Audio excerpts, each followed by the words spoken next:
నమస్తే welcome to Y news నేను Kalyani the news sponsored by Vaira family restaurant national highway Petagunta నోరూరించే వంటకాలు అసలైన మసాలా ఢమ్ముతో అదిరిపోయే నాన్ వెజ్ రుచులు మీకోసం విచేయండి Vaira family restaurant national highway Petagunta Tuni మండలం కాకినాడ జిల్లా రాజమండ్రి రూరల్ నియోజకవర్గాన్ని అభివృద్ధిలో మొదటి స్థానంలో నిలబెడతానని ఎమ్మెల్యే గోరంట్ల బుచ్చయ్య చౌదరి తెలిపారు.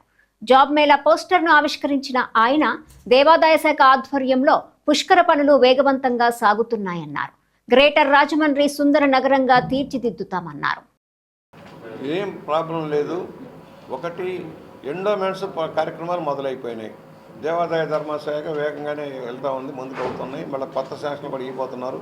ఎక్స్పాండ్ చేసి హిందూ ధార్మిక సంస్థ నుంచి నిధులు సేకరించి చేయాలనే ఆలోచనలు అది ఇచ్చేశారు, అయిపోయింది.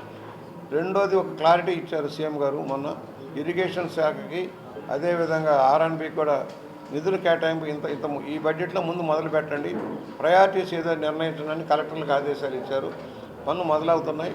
కార్పొరేషన్ కూడా ఈర్మార్క్ 620 కోట్ల రూపాయలతో మున్సిపల్ శాఖ మంత్రి గారు డేటా ఇచ్చేళ్ళారు ఈ రాజమండ్రికి. అలాగే మిగతా మున్సిపాలిటీలు కొవ్వూరు కానీ నిడదవోలు కానీ ఈ ప్రాంతపు మున్సిపాలిటీలు కూడా దానికి ప్రాజెక్టు నివేదికలు తయారవుతున్నాయి. దాన్ని మినిస్టర్ గారు మాట్లాడుతూ ఉన్నారు.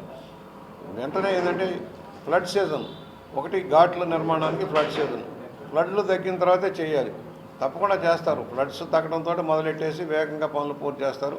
ఒక 3 monthsలో ఘాట్స్ అన్ని నిర్మాణం చేయగల శక్తి ఉందని చెప్పారు. మీరు అనుమతులు ఇచ్చిన తర్వాత ఫ్లడ్స్ తగ్గిన తర్వాత 3 monthsలో మేము ఘాట్లన్నీ కంప్లీట్ చేయగలుగుతుంది. అంత వేగంగా పనులు అవుతుంది. గతంలో కూడా కోట్లింగాల ఘాట్ 2 monthsలో చేసాం, ఎయిర్పోర్ట్ రోడ్డు 2 monthsలో చేసాం, అలాగే సరస్వతి ఘాట్ 2 monthsలో చేసాం. అందువల్ల డోంట్ వరీ, అవన్నీ అవుతాయి. దానికే యంత్రాంగం సిద్ధంగా ఉంది.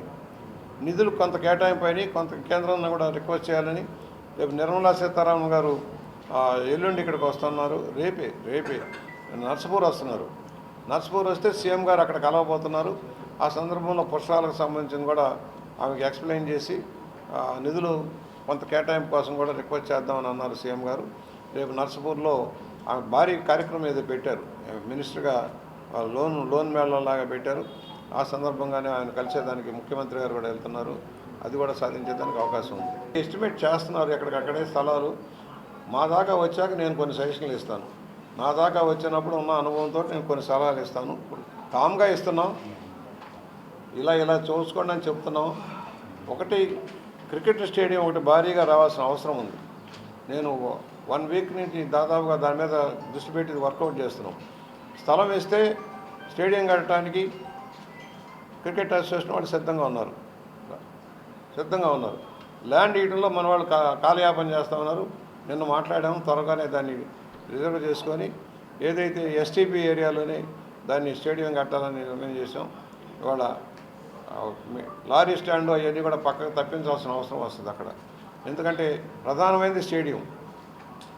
అక్కడ ఆల్రెడీ ఎస్టీపీ రోడ్డు ఉంది, కొత్తగా వెంకటేశ్వర మార్కెట్ నుంచి వెళ్ళి రోడ్లు కలుస్తున్నాయి. అలాగే మాస్టర్ ప్లాన్ రోడ్లు 2 రోడ్లు వస్తున్నాయి. అక్కడ కాలువగట్టు రోడ్లు రాబోతున్నాయి. అన్ని దృష్టిలో పెట్టుకుని స్టేడియానికి అనుకూలంగా ఉందని నిర్ణయం చేసి చెప్పాము. బహుశా స్కెచ్ వస్తుంది ఇవాళ రేపట్లో వస్తే దాని మీద తీర్మానం గవర్నమెంట్కి పంపించి గవర్నమెంట్ నుంచి ట్రాన్స్ఫర్ ఇస్తాం. గవర్నమెంట్ నుంచి ట్రాన్స్ఫర్ ఇస్తే క్రికెట్ అసోసియేషన్ వాళ్ళు వర్క్ బిగిన్ చేస్తారు. వాళ్ళ దగ్గర నిధులు కొరత లేదు. రాజమండ్రి లాంటి సెంటర్కి క్రికెట్ స్టేడియం లేకపోవడం బాధాకరం. ఇది ఇండోర్ స్టేడియం, ఎంపీ గారి కృషి వల్ల ఇండోర్ స్టేడియం వచ్చినా కూడా ఇప్పుడు ఉన్న వాటిని వాడుకోవటమే కాకుండా ఒక నేషనల్ స్థాయిలో ఆడేదానికి కూడా క్రికెట్ స్టేడియం అవసరం అవుతుంది. అది 12 ఎకరాలు ఉందని చెప్పారు. అది ఎంత ఉంటుందో ఒకసారి చూసుకొని, మాకు 9 నుంచి 10 ఎకరాలు ఉంటే స్టేడియం సరిపోతుంది అన్నారు వాళ్ళు. ఆ లైన్లో కూడా వర్కౌట్ చేస్తాం.